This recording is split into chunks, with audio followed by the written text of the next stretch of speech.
one could say those who act for themselves, and as far as seeking pleasure in the immediate moment, are selfish. We could say that activities like doing drugs, like masturbation, like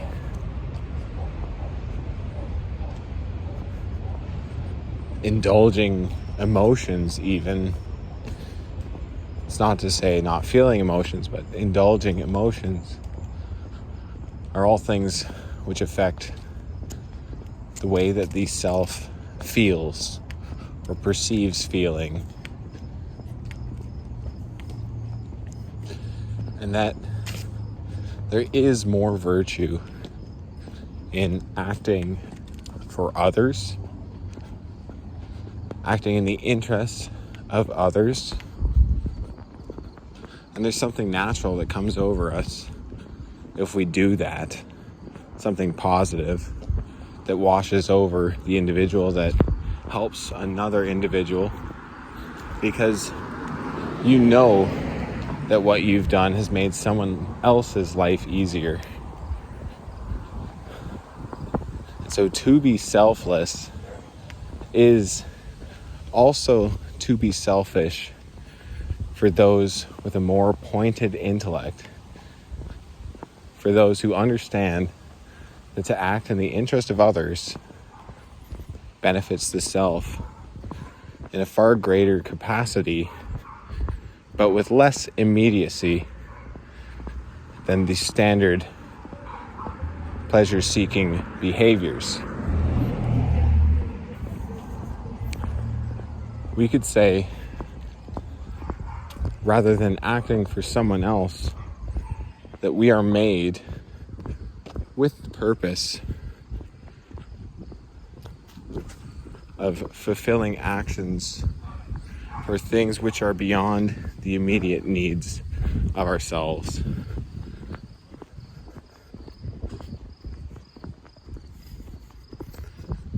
And that by carrying out those acts, you are actually glorifying something which some could call the Creator, glorifying God. Because making one capable of acting beyond one's own needs while simultaneously fulfilling one's own needs, like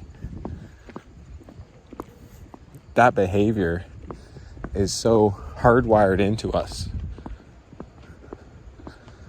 And that's not to say that we carry it out every time without thinking, because oftentimes people will carry it out without having thought. And in those such cases, you can almost be sure that that person knows somewhere deep inside of themselves that the actions they are carrying out are selfish, and that they should be helping others. That is to say that they do have a conscience. And that is why I believe those who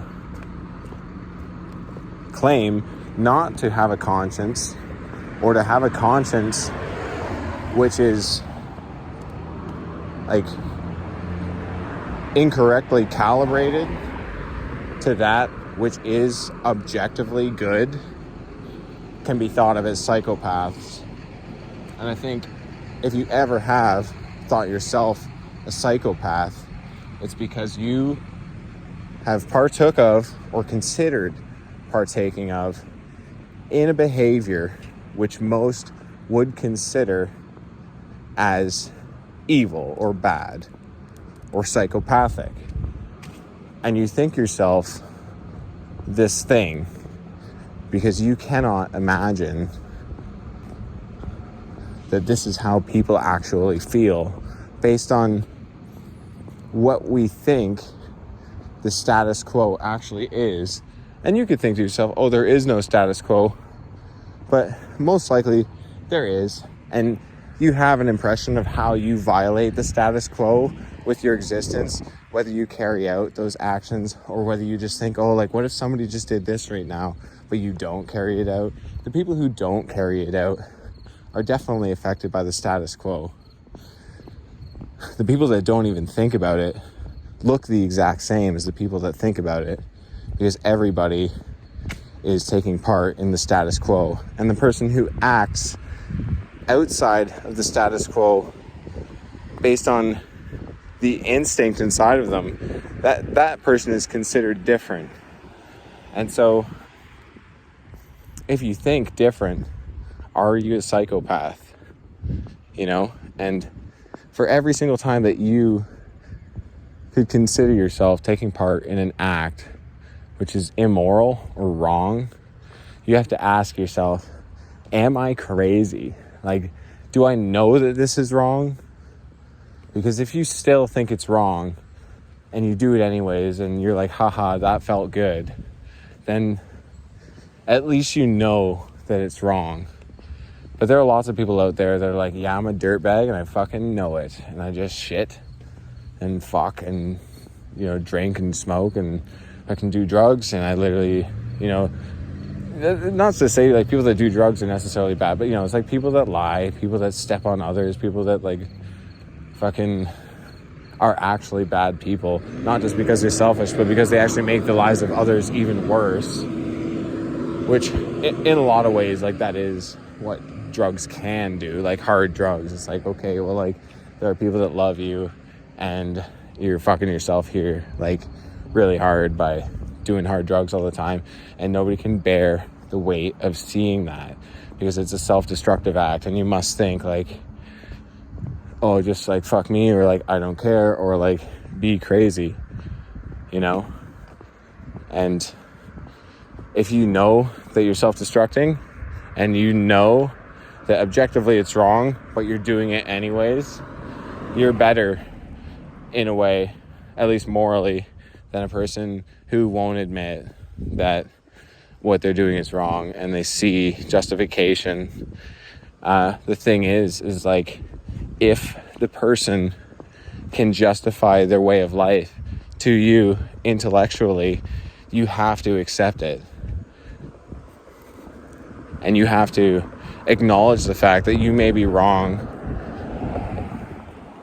And you have to have deep convictions to be able to debate and win against an intellect under the influence of drugs, especially stimulants, weed, mushrooms, LSD. These are substances which allow the intellect to reach rhetorically more than any normal person should be able to. And that's, again, saying normal, to think that there are people who don't think like the status quo thinks.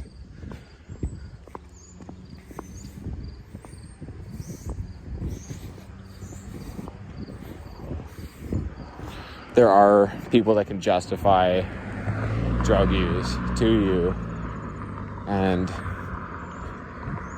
you're seriously fucked if you can't actually equip yourselves intellectually against like this type of rhetoric. And this is the thing too, is like the person who can justify the use of drugs intellectually can live inside of you at the same time that the person who knows what's good for themselves and others, like the person who knows what's good for themselves and others, can simultaneously live inside of you as the person who says like, oh, drug use is completely justified. And they're both like extremely smart, but the one is equipped after, you know, years and years of training underneath what you could consider like an intellectual steroid. And the other is ill-equipped, having not been trained. the others ostensibly trained by the, really innocent and uninformed objections of the person who the individual came into contact with upon first wanting to be experimentative with drug substances and consciousness. The ideas put forth will have been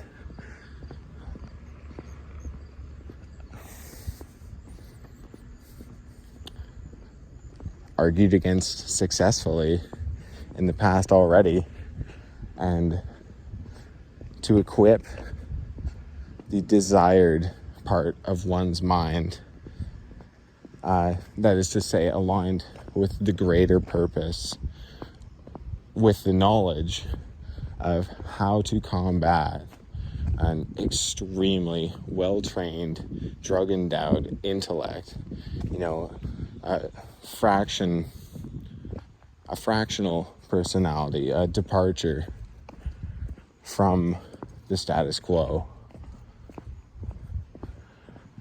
In that, it becomes interesting that departure from the status quo is, in this case, dependent on drug use. But the intellect, which lives within the psyche, and not just the entire intellect, but the portion of the intellect belonging to the psyche that represents justification of drugs, is constantly working in collaboration with other aspects of the psyche. That is to say, like the aspect of the psyche that has career aspirations, there are visualizations with these career aspirations of like, this is what I'm going to be doing with my life because I seriously find joy in it, and it's going to make me the money that I need to be able to like participate in the capitalist structure, which I have accepted as part of my life and part of like what I consider status, as determined by the collective, by the status quo. Other fractions would include, other partitions, you could say, would include the part of me which sees beauty in the world, the part of me that has attained the art or the craft of harmony and rhythm and melody, and combine them in something like songwriting or in something like videography. They're all of these fractional parts, and they are working collaboratively with one another. The part of me that like wants physical release, whether that be like working out, like the part of me that wants to get jacked and the part of me that wants to get strong. They're very tied up with each other because one is a byproduct of the other, but in of themselves they are separate things. And so to jump back one stage in terms of what we're talking about,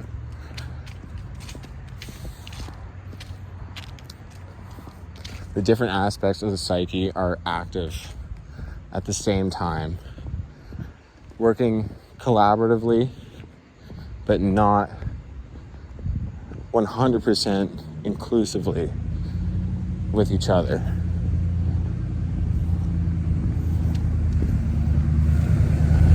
They are influenced by the collective, by the status quo. And what the status quo exists, but can only be partially perceived and then interpreted. And the method of interpretation is done subconsciously and is determined by the status quo, the way things are,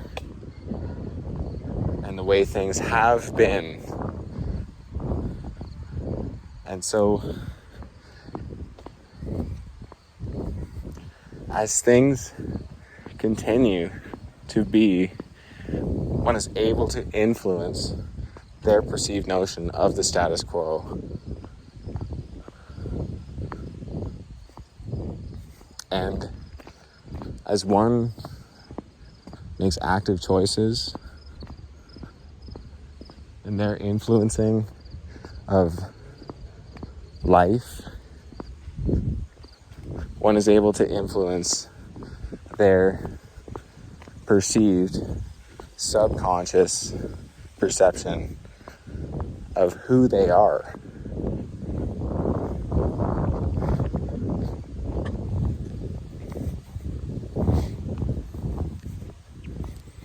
And so, without having thought about it, you can imagine that these fractured personalities have taken main roles in your life as you live it at the whim of whatever voice is strongest. And the feeling that goes along with carrying out an action that is objectively bad, the feeling that comes along with that should be a feeling of this is wrong. Because even those who say that it can feel so good for doing what is wrong still admit somewhere along the lines that what they're doing is objectively bad for people. Or that the reason that they derive pleasure from the thing that they're doing is because of fetishization. Fetishization. That's the word. So when somebody has a fetish, it's because they seem to derive pleasure not from something which is inherently sexual itself, but from something which deviates from the normal and is tied together with the sex act to instill a sense of renewed novelty or to fulfill the need of a cycle in one's life, whether subconscious or conscious. A cycle being a time in one's life that something happened. And oftentimes traumatic things can